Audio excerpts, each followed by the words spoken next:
बड'लेण्डआथ' 100% जाया जायोब्ला बे नमेनक्लेचारा सोलायनांगौ आरो जोङो जायनि जुनै गुवार ओनसोल जोंहा जे जोङो दिनैहाय बे मोनसे खेंफोरथिखौ बिथांनिसिम हरनो सानदों आरो लोगोसे गासै रायजो राजाफ्राबो जेन' सालिजारि खालामो। बाथ्राया जाहैबाय जे बाथ्राफोरखौ बिथाङा होनदों जोङो रायजो राजाखौ ओरैनो दैदेननो नागिराखै। दिनैनि समसिम 40-50 बोसोर रायजोफ्रा आन्दायनानै गोदाव सोराव लामाजों दैदेनबोजानानै नंखाय लिडारफोरनि फाव फान्दायनायाव गोबां खहा जाबाय जाथिया आरो जोङो आरो बे रोखोम जोङो जोंनि रायजो राजाफोरखौ जों दैदेननो सानाखै। जोङो गोबां जिनिसफोरखौ सालिजारि खालामजोबनानैसो जोङो दा रेडि जानानैसो फोथाराव ओंखारदों जे जोङो रायजोखौ मारै मोनमारगोन जे बे आसाम हादोरनिफ्राय जोङो बोरै आलादा जानो हायो बेफोरखौ लानानै जोङो ओंखारदों। आरो रायजोफ्रा जों होननायानो जाजोबो बेबो नङा बयखौबो सालिजारि खालामनानै नायनो जोङो थोनो जेन' दानि जुगाव बयबो लेखा रोंबाय गोरों गोरासै गावनि बिबेक बिबेसनाजों बयबो सिन्था खालामनो हायो। बाथ्रा जाहैबाय बिथाङा कयेकथा जोंनि सायाव एलिगेसन लाबोदों जे बिथांनि मथेब्ला जे जोंनि जे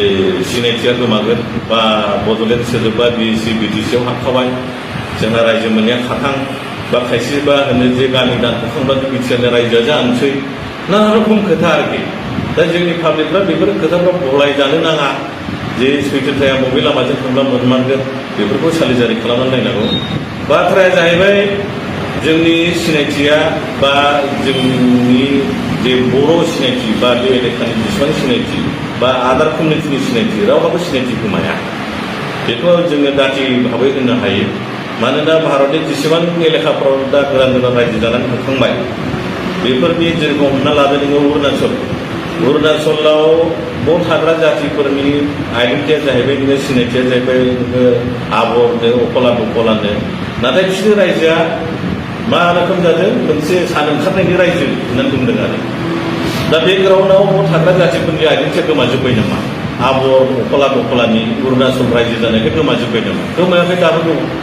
बा नोङो हमनानै लादो आसामनि सिङावनो BTC BTR बर'फोरनि आइडेन्टिटिया गोमाजोब्बाय नामा? निस्सय गोमायाखै। ओरै फारसे थांदो नोंथांमोना झारखण्ड सावथालफोरनि रायजो होनना बुंजायो। दा बेफोरबायदि आरोखि दिनै झारखण्ड जादों बले सावथालफोरनि आइडेन्टिटिया गोमाजोब्बाय नामा? हेखाना बांखाना गैला नामा? दंजोबो। बा दिल्ली जाबाय बलेथे मा बहाय थाग्रा नोङो मुस्लिमफोरनि आइडेन्टिटि बा सिख पान्जाबिफोरनि राजपुतफोरनि आइडेन्टिटिया गोमाजोब्बाय नामा? गोमाया। आरो जों मोनसे खोथाखौ क्लियारसो होननो सानबावदों जे दुवारान्चल जे जों नामाकरणजों रायजोखौ बिनो थांगासिनो दङ बे दुवारान्चल रायजोआ जानो थांगासिनोबो दङ। जायोब्लाबो जोंनि BTC BTRआ मोनसे माने हठात 2020नि उनावहाय जे कमप्रिहेन्सिभ फाइनान्स सल्युसन जाखांनायनि उनाव पाब्लिकफ्रा आन्दायदों जे जोंना रायजोआ गैला नंगौ गैमारा फाइनाल जाखांनायनि उनाव जोंथ' मिथिगौ जिनिसा जाला ओंखायनो जोङो दा प्रसार खालामगासिनो दङ जे जोंनो रायजो जरैखायाव नांगौ रायजो राजाफ्रा बुजिनांगौ जे बे फुराना लामा बड'लेण्ड होननाय सोदोबखौ जों आलादा रायजोखौ मालाबाबो मोना आरो जुदि रायजोआ मोनथारनांगौब्ला हिस्ट्रि बेकग्राउन्ड नांगौ लेगेसि नांगौ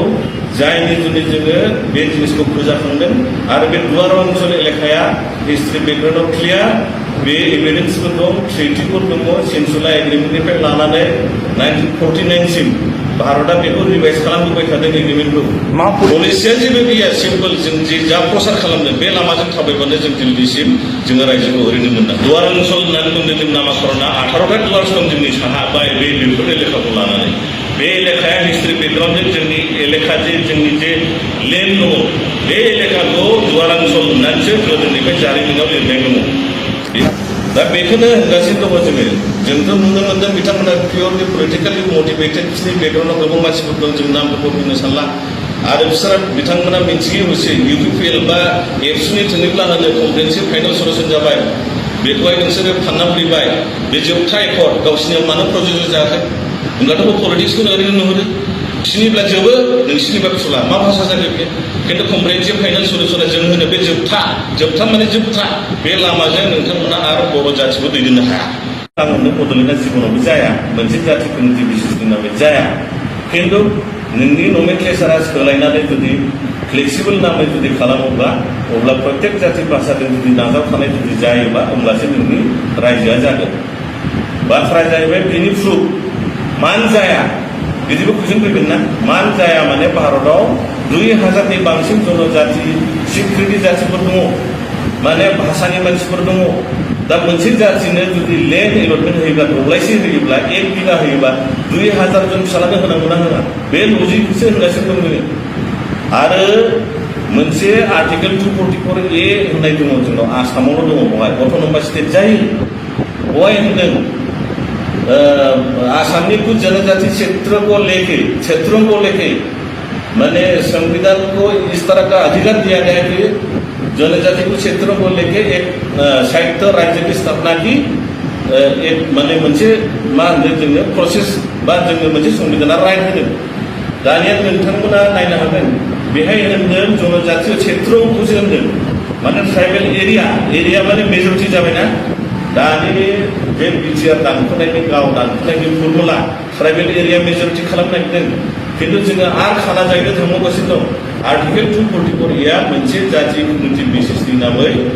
बा अट'नमास स्टेट होनायनि गोहोखौ होआखै मानोना बे ट्राइबेल एरियासो होनदों बेयाव राभानि नाम गैया बर'नि नाम गैया सावथालनिबो नाम गैया राजबंशिनिबो नाम गैया होमब्ला बे नमेनक्लेचार गोदान रायजोआव मा जाहैगोन अट'नमास स्टेटआ अट'नमास स्टेटआव ट्राइबेलसो जागोन बे खोथाखौसो जोङो बुंगासिनो दङ नोंनिया जुदि साप'ज गाबोन हेमन्त बिश्व शर्मा नरेन्द्र मदिया लेंहरोबा अट'नमास स्टेट लेजाव आजावहायो नों माबोरै मोननो नोंनि बिनियाथ' बड'लेण्डसो मोनसे जातिखौ मोनसे बेसिसनि मुङै नोङो फेमिलिनि नामै लेन्ड बिनो थांगासिनो दङ बै संबिधानाथ' होनदों गासै जथाय बा कयेकटा एलेखा ट्राइबेल एरिया मेजरिटि जायोबा बे एलेखाखौ लानानै नोंथांमोना अट'नमास स्टेटखौ दानो हागोन होननानै जोंनाव स्पेसियेल मोनसे आर्टिकेल नाम्बार 244A आसामाव दङ दाथ' 100% जायोब्ला बे नमेनक्लेचारा सोलायनांगौ आरो जोङो जायनि जुनै गुवार ओनसोल जोंहा जे बड'लेण्डआ माब्लाबो जाया नोंथाङा बेखौ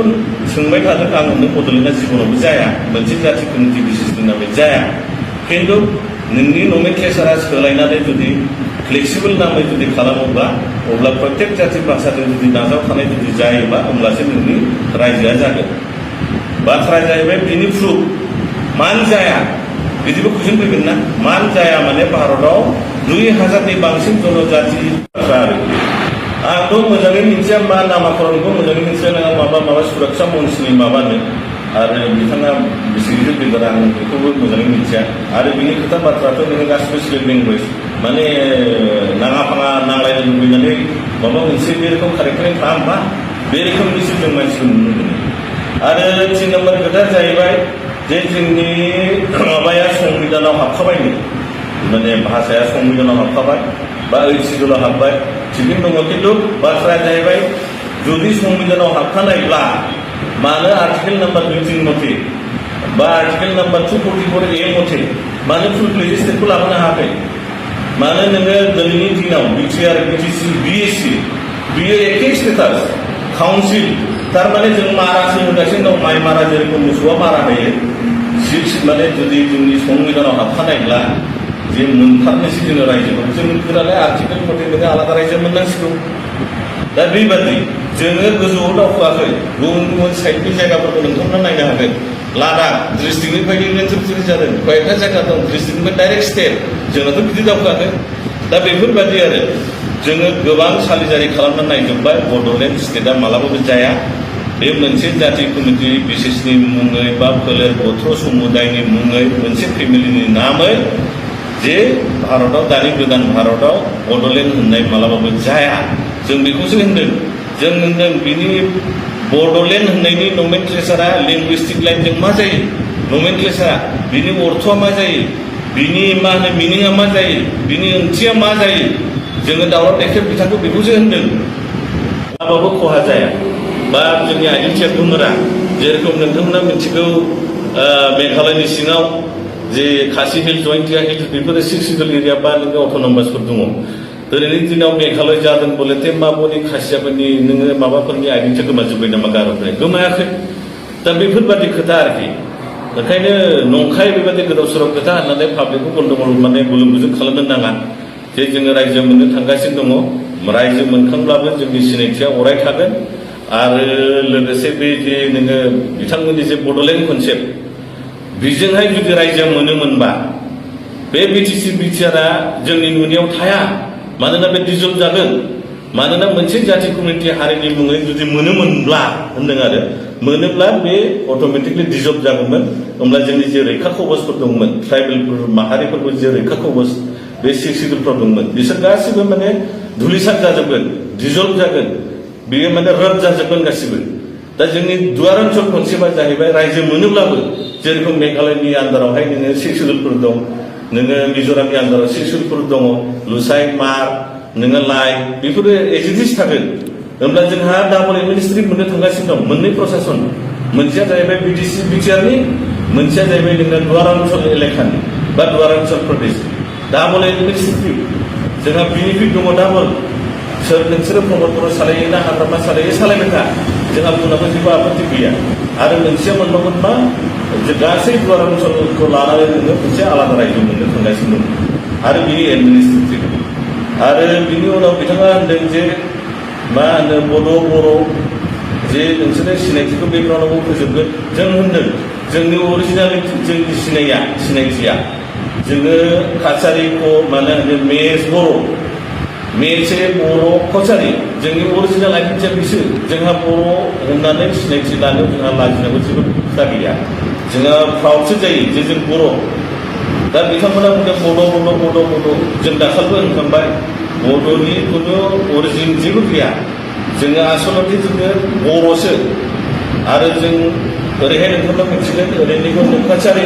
आरो सोनाब फारसेथिं जे मेसे मेस नोङो नेपाल हाजोनि मानसिफोरखौ मेसे होनो बा बेंगलावबो गोबांथार बेबादि दङ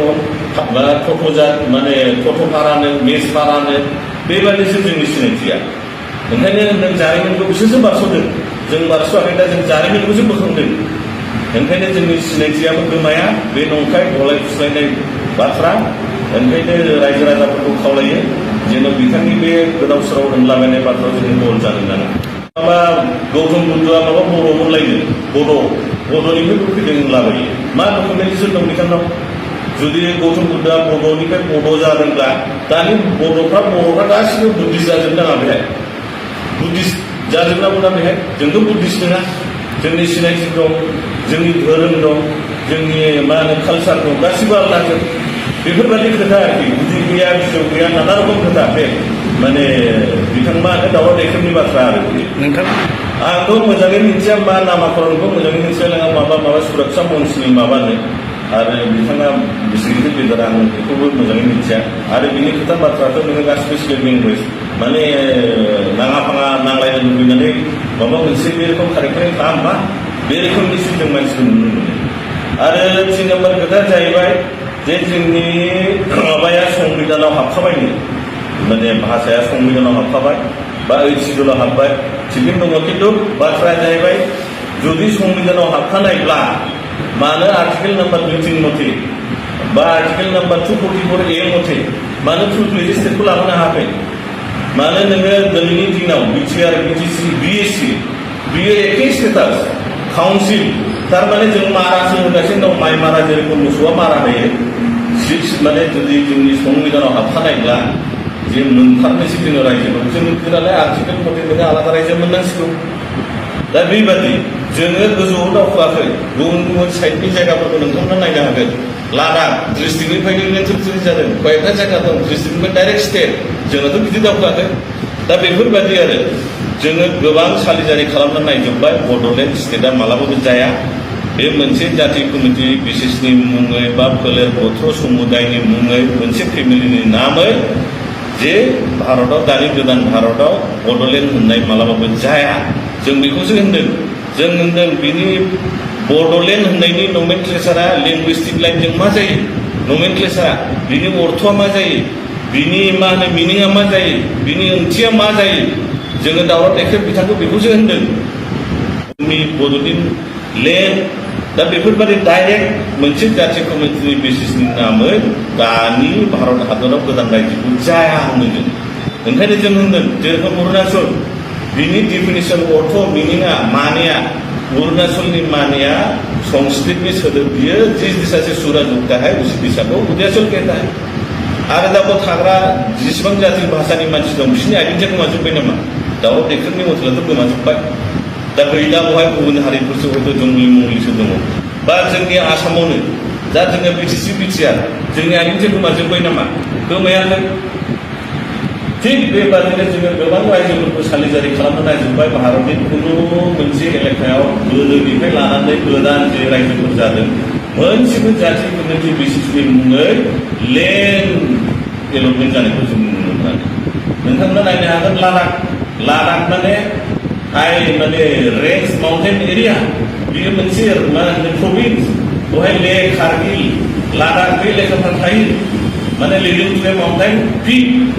बे ओनसोलनिसो नाम मोनसे एरिया जिअग्राफिकेल बेथ' जाथि कमिउनिटि बेसिसनि मुङै लेन्ड बिनाय जायाखै। बेयाव थाग्रा जाथिफ्रा जाहैबाय नोङो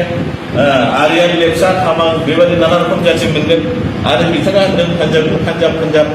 पान्जाबनि माने जाहैबाय पांच नदियों का जाबर दाखाबो होनखांबाय जोङो बे जाथिफ्रा जाहैबाय नोङो सेनाब रवि व्यास आरो बेबादि मोनथाम मोनसे फ्रन्टआ थाबाय नोङो पान्जाबाव बाखि नोङो पार्टआ थाबाय नोङो इन्डियायाव बेयाव थाग्रा जाथि नोङो स्पिकिं जाहैबाय सिख बेफोरबायदि खोथा जोंनि दा गोदान गोदान रायजो सोरजिनायनि प्रसेस दङ। दा डिफारेन्सआ जाहैबाय मोनसे जाथि कमिउनिटिनि मुङै रायजोखौसो जोङो होनदों दानि भारत हादराव मोनसे लेन्ड होननायखौ एलटमेन्ट होआ खिन्थु रायजोआ दाबो होयो। थारमाने 1956 रिसार्चनि मथे बेवहाय होनदों जे मेन बाथ्राया जाहैबाय नेशनेल सिकिउरिटि इन्टिग्रिटिखौ ध्यानाव दोननानै गोदान गोदान रायजोफोरखौ दालांनो हागोन होननाय बाथ्रा दङ। थारमाने फ्लेक्सिबल नामाकरण जे नमेनक्लेचार जे जोङो मोनसे रायजोनि नामखौ प्रजेक्ट खालामबाय बिनि मिनिङा माने फ्लेक्सिबल जानांगौ जे प्रत्येक जाथि कमिउनिटि भाषानि मानसिफ्रा बे एक्सेप्ट खालामनो हायो बा जोंनि मातृभूमि होननानै बुंनो हायो। बड'लेण्डआथ' 100% जाया जायोब्ला बे नमेनक्लेचारा सोलायनांगौ आरो जोङो जायनि जुनै गुवार ओनसोल जोंहा जे हिस्ट्रि